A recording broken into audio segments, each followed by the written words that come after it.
Hello anime lovers, स्वागत है आपका वाइपर एनिमे एक्सप्लेन्ड चैनल पर। और आज हम देखेंगे डेंडेन के एपिसोड नंबर 3 को। अगर आपने इसके पिछले धमाकेदार एपिसोड्स नहीं देखे हैं तो पहले उन्हें जरूर देख लीजिए। तो चलिए जानते हैं इसकी आगे की कहानी को बिना किसी देरी के। अब तक हमने देखा कि मोमो ओकारुन को अपने घर ले आती है, जहाँ पर एक एलियन इन दोनों पे हमला कर देता है। मोमो अपनी अकल लगाकर आखिर में इस एलियन को मार देती है, लेकिन फिर वो बेहोश हो जाती है और उसके बेहोश होने की वजह से ओकारुन का कर्स आउट ऑफ कंट्रोल हो जाता है और वो टर्बो ग्रैनी में ट्रांसफॉर्म हो जाता है। इसके बाद हम एक टीवी प्रोग्राम को देखते हैं जिसमें सेंटा दोदोरिया नाम की साइकिक आई होती है, जो कि यहाँ पर एक सेलिब्रिटी का चेहरा देख उसकी लाइफ के बारे में बताती है। जैसे कि उसकी एज 27 साल है, उसकी एक बीवी और बच्चा है और उसे करी पसंद है, लेकिन उसकी सारी बातें गलत निकलती हैं क्योंकि वो सेलिब्रिटी बताता है कि वो तो बस 20 साल का है, वो अब भी सिंगल है और उसे रामेन पसंद है। प्रोग्राम खत्म होने के बाद यहाँ के मैनेजर सोच रहे थे कि ये साइकिक इतनी गलत कैसे हो सकती है। कोई बच्चा भी उस सेलिब्रिटी को देखकर बता देगा कि वो 20 साल का है और उसके बीवी बच्चे होने का तो सवाल ही नहीं है। वो साइकिक अब एक टैक्सी में बैठकर अपने घर जाने लगती है। टैक्सी ड्राइवर साइकिक को देखते ही पहचान जाता है कि ये तो सेंटा दोदोरिया है, उसने उसे टीवी पर देखा था। वो पूछता है कि क्या उसके पास सच में साइकिक पावर्स हैं। साइकिक ड्राइवर से कहती है कि कार रोक दो, उसे यहीं पर उतरना है। ड्राइवर को लगता है कि शायद वो उसकी बात सुनकर नाराज हो गई है, लेकिन वो उससे कहती है कि अगर मरना नहीं चाहते तो तुरंत यहाँ से निकल जाओ। इधर ओकारुन टर्बो ग्रैनी में बदल गया था। ग्रैनी अब मोमो की टांग उठाकर उसे खाने ही वाली थी, लेकिन अचानक ही उसे एक कील आकर लगती है और वो नदी में जा गिरती है। ये अटैक उसी साइकिक लेडी ने किया था और अब हमें पता चलता है कि ये कोई और नहीं बल्कि मोमो की दादी है और इसका असली नाम सेइको है।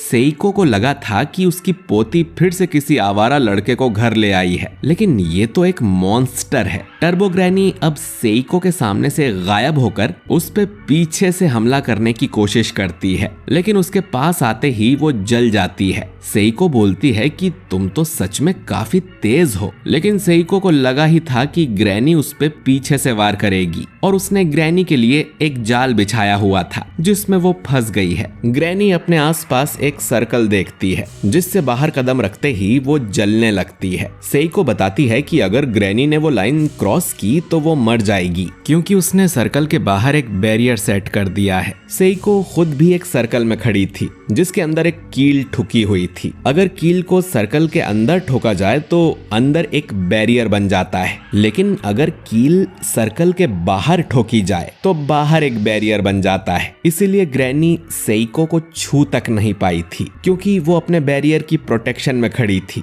ग्रैनी अब सेइको को डराने की कोशिश करती है और कहती है कि मैं तुम्हें मार के खा जाऊंगी, तुम मुझे हमेशा कैद करके नहीं रख पाओगी।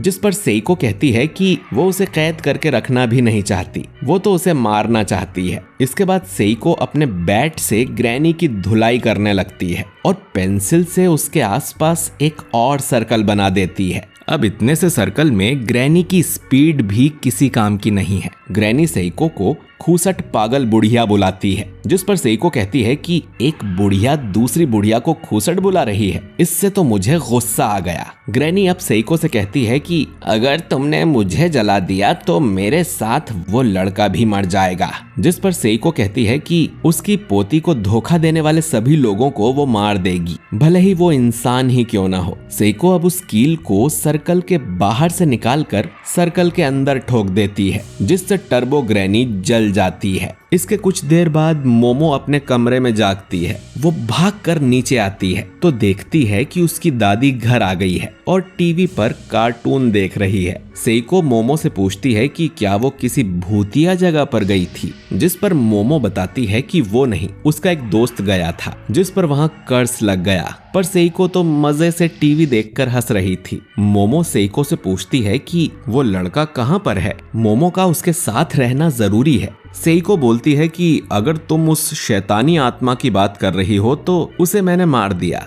जो सुन मोमो चौंक जाती है और पूछती है कि क्या उसने चश्मा पहना था। सेइको अब मोमो को ताने मारती है कि तुम तो भूतों पर बिलीव नहीं करती थी ना, और मुझे एक ढोंगी स्पिरिट मीडियम बुलाती थी। मोमो कहती है कि ये बुढ़िया कब तक उस बात को लेकर बैठी रहेगी। मोमो अब अपना सिर झुका के सेइको से माफी मांगती है और पूछती है कि ओकारुन कहाँ पर है। सेइको अब बोलती है कि श्राइन में जाके देखो। जो सुन मोमो गुस्से में बोलती है, पागल बुढ़िया, अगर ओकारुन को कुछ हुआ होगा तो मैं तुम्हें कभी माफ नहीं करूंगी। मोमो दौड़कर श्राइन की तरफ जाने लगती है। उसे ओकारुन की याद आ रही थी कि वो तो बस मामूली ओकल्ट फैन था और दोस्त बनाना चाहता था। मैंने ही उसे उस भूतिया टनल में जाने को बोला। मोमो अब चिंता में श्राइन का दरवाजा खोलती है और देखती है कि ओकारुन तो मजे से चावल खा रहा था। मोमो को जिंदा देख ओकारुन को खुशी होती है। उसे तो लग रहा था कि टर्बो बनके उसने मोमो को मार दिया होगा। मोमो अब दरवाजा बंद करके चैन की सांस लेती है और बोलती है कि चश्मिश, तुम अब भी जिंदा हो। मोमो असल में ओकारुन के लिए बहुत डर गई थी। सेइको यहाँ आके बताती है कि जब तक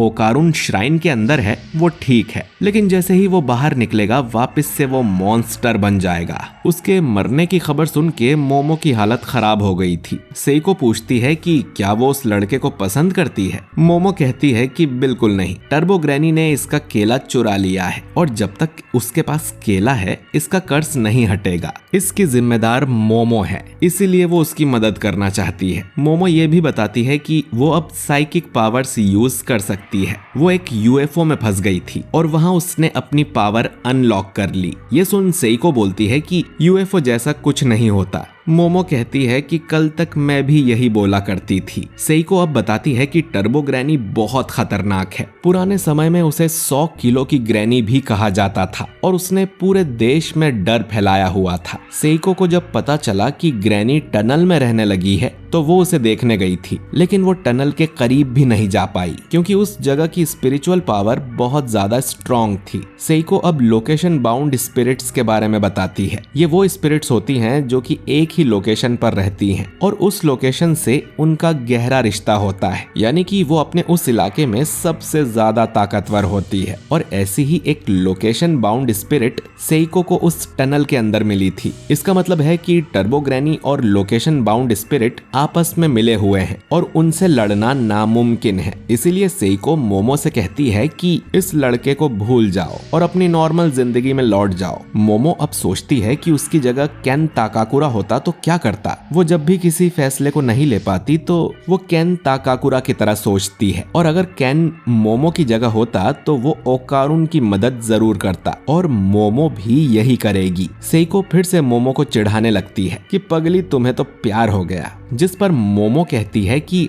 अरे मैं एक्टर केन ताकाकुरा की बात कर रही थी। सेइको अब कहती है कि ग्रैनी को हराना है तो उसके साथ पकड़म पकड़ाई खेलो। उसे अपनी स्पीड पर बहुत घमंड है। अगर तुम उसे पकड़म पकड़ाई का चैलेंज करोगी तो वो जरूर मान जाएगी। अब उस लोकेशन बेस्ड स्पिरिट का इलाका ये पूरा शहर है, तो इन्हें ग्रैनी को भगाते हुए शहर के बाहर लाना होगा, तब वो थोड़ी कमजोर हो पाएगी और फिर शायद तुम उसे हरा पाओगी। मोमो अब पूछती है कि जैसा बैरियर उन्होंने अपने घर पर लगाया हुआ है वैसा वो टनल के बाहर नहीं लगा सकते क्या। सेइको बताती है कि तालिस्मान को उनकी पावर उस जगह के देवता से मिलती है और हर जगह के देवता अलग अलग होते हैं, तो जैसे ही सेइको अपने शहर से बाहर जाएगी वो ये पावर्स यूज नहीं कर सकती, यानी कि ये शहर सेइको का इलाका है। इसीलिए ग्रैनी को हराने का एक ही रास्ता है, उसके साथ पकड़म पकड़ाई खेलना। अगर ओकारुन आज से ही ट्रेनिंग शुरू करे तो ग्रैनी जितना तेज तो भाग ही लेगा। ओकारुन बोलता है कि चलो, किसी को तो याद आया कि मैं भी यही हूँ।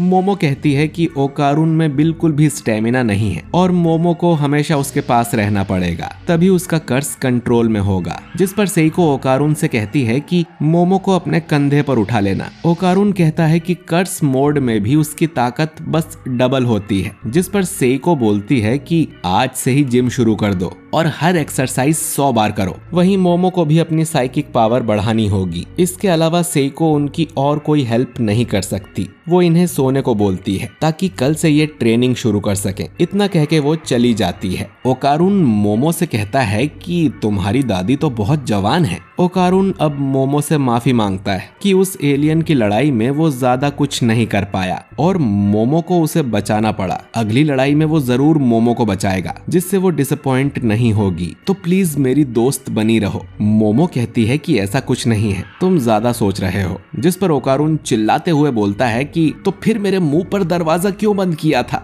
और दोनों बहस करने लगते हैं। खैर, इसके बाद ओकारुन श्राइन में ही सो जाता है। अगली सुबह सेइको टीवी पर न्यूज देख रही थी कि उस सेलिब्रिटी की पोल खुल गई है जिसके बारे में सेइको ने बताया था। वो सच में 27 साल का है और उसकी सच में शादी हो चुकी है। यानी कि सेइको ने उसके बारे में सब सही बताया था और सभी न्यूज चैनल पर उसकी ही खबर आ रही थी। मोमो अब ओकारुन के लिए चाय लेके जाती है, लेकिन ओकारुन को तो बहुत जोर से प्रेशर बन रहा था और उसे बाथरूम जाना था। लेकिन मोमो और ओकारुन के बीच अगर कोई दीवार या दरवाजा आता है तो उसकी पावर काम नहीं करती। यानी कि मोमो को ओकारुन को हगते हुए देखना पड़ेगा और वो दोनों ही ये नहीं चाहते। सेइको मोमो से पूछती है कि वो उसके कर्स को कंट्रोल कैसे करती है, जिस पर मोमो बताती है कि उसे ओकारुन के आसपास एक ऑरा दिखाई देता है। जब वो उस ऑरा को अपने हाथों से दबाती है तो वो छोटा हो जाता है और इस तरह कर्स काबू में रहता है। सभी में किसी न किसी तरह का ऑरा होता है। वो पौधों और पत्थरों में भी ऑरा देखती है और उन्हीं ऑरा को पकड़कर वो इधर उधर कर सकती है, लेकिन सिर्फ एक छोटे एरिया में। मोमो आगे कहती है कि जब ये पावर उसके अंदर जागी थी तब ये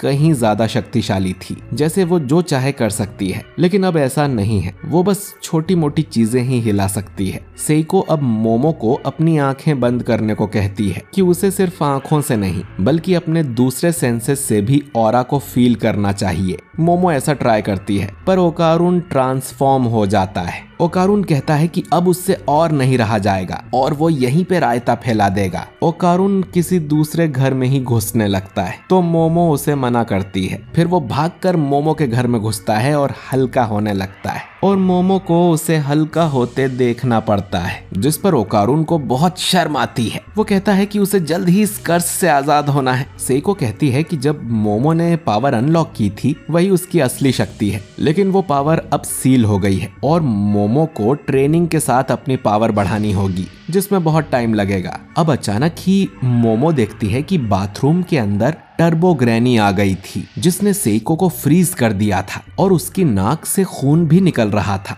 ग्रैनी मोमो से कहती है कि वो ओकारुन के थ्रू उससे बात कर रही है और उसका कर्स वायरस की तरह है। जिस भी इंसान को ओकारुन ने देखा है, ग्रैनी उसे तुरंत ही मार सकती है, जैसे कि मोमो की दादी को। आज रात मोमो को ग्रैनी से मिलने उस टनल में आना होगा, नहीं तो वो ओकारुन के आसपास के सभी लोगों को मारना शुरू कर देगी। इसके बाद ग्रैनी चली जाती है और सब नॉर्मल हो जाता है। सेइको होश में आकर देखती है कि उनके घर का तालिस्मान भी जल गया था। मोमो उसे सब कुछ बताती है। अब रात को जाने से पहले सेइको इन दोनों को खास कपड़े पहनाती है जो कि बुरी आत्माओं से इनकी रक्षा करेंगे, लेकिन ये कपड़े थोड़े ओल्ड फैशन्ड हैं। सेइको मोमो को गले भी लगाती है और उससे कहती है कि अपना ख्याल रखना और जिंदा वापस आना। इसके बाद ये दोनों साइकिल से निकल पड़ते हैं, लेकिन फिर ये एक ट्रेन पकड़ लेते हैं क्योंकि साइकिल से टनल तक जाने में बहुत टाइम लगेगा। मोमो टर्बो ग्रैनी पर बहुत गुस्सा थी क्योंकि उसने मोमो की दादी को मारने की धमकी दी थी और वो मार मार के उसका भरता बना देगी। इसके बाद मोमो ट्रेन में कपड़े बदलकर मॉडर्न कपड़े पहन लेती है और अब वो टर्बो ग्रैनी से लड़ने को